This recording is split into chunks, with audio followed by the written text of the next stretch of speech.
নির্বাচন বানচালে আওয়ামী লীগের নতুন চক্রান্ত ফাঁস, যেভাবে ৩২ আসনে ঢুকে যেতে পারে পলাতকরা।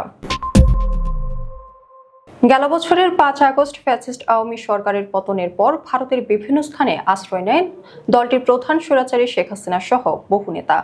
নিষিদ্ধ ঘোষিত এই দলের পলাতক নেতারা সেখান থেকেই ভয়ভীতি ও হুমকি সহ নানা ধরনের নির্দেশনা দিচ্ছে বলে জানিয়েছে গোয়েন্দা সংস্থাগুলো। এসব নির্দেশনার মধ্যে রয়েছে দেশে অস্থিতিশীল পরিবেশ তৈরি, নির্বাচন বানচালের চেষ্টা এবং বিভিন্ন স্থানে নাশকতা ছড়ানো। সরকার এমন অপতৎপরতা মোকাবেলায় একাধিক পদক্ষেপ নিয়েছে। এদিকে শেখ হাসিনার বিরুদ্ধে আন্তর্জাতিক ট্রাইব্যুনালে জুলাই গণহত্যা মামলার ফাঁসির রায়, ঢাকার বিশেষ আদালতে দুর্নীতি ৪ মামলায় মোট ২৬ বছরের দণ্ডাদেশের পর আওয়ামী লীগের তৎপরতার আরও গোপনে সক্রিয় হয়েছে।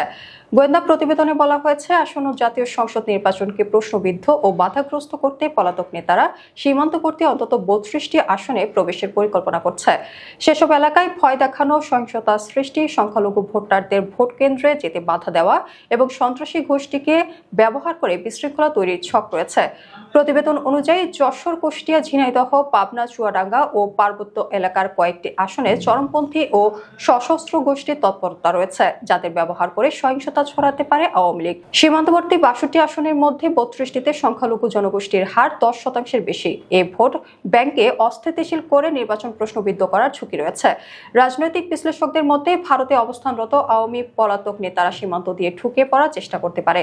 আইন শৃঙ্খলা বাহিনী সতর্ক ও দৃঢ় অবস্থানে থাকলে এই ঝুঁকি কমে আসবে। সাবেক আইজিপি আব্দুল কাইয়ুমও মনে করেন, দেশীয় ও বিদেশি সমন্বয়ে আওয়ামী লীগের একটি অংশ নির্বাচন প্রতিরোধের নাশকতা চালাতে পারে। তার মতে, সেনাবাহিনী, পুলিশ ও বিজিবি সম্মিলিতভাবে কাজ করলে বিশৃঙ্খলা নিয়ন্ত্রণে রাখা সম্ভব। গোয়েন্দা প্রতিবেদন বলছে, রাজনৈতিক পট পরিবর্তনের পর দেশের বিভিন্ন থানা ও ফাঁড়ি থেকে লুট হওয়া ৫,৭৬৩টি অস্ত্রের মধ্যে এখনো উদ্ধার হয়নি ১,৩৪০টি।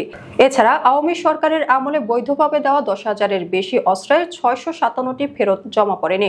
এসব অস্ত্র সন্ত্রাসী ও অপরাধীদের হাতে থাকার সম্ভাবনা রয়েছে এবং নির্বাচন ঘিরে এসব অস্ত্র ব্যবহারের আশঙ্কা করা হচ্ছে।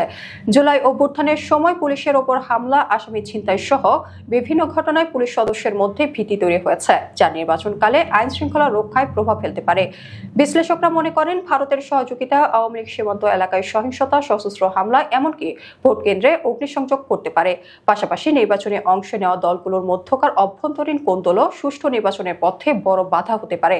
এআই এর মাধ্যমে ভুয়া বার্তা, ডিফেক ও মিথ্যা প্রচারণার আশঙ্কাও রয়েছে। পুলিশ জানিয়েছে, সব ধরনের ঝুঁকি মাথায় রেখে পুলিশ তৎপর রয়েছে। তফসিল ঘোষণার পর অবৈধ অস্ত্র উদ্ধারে বড় অভিযান চালানো হবে।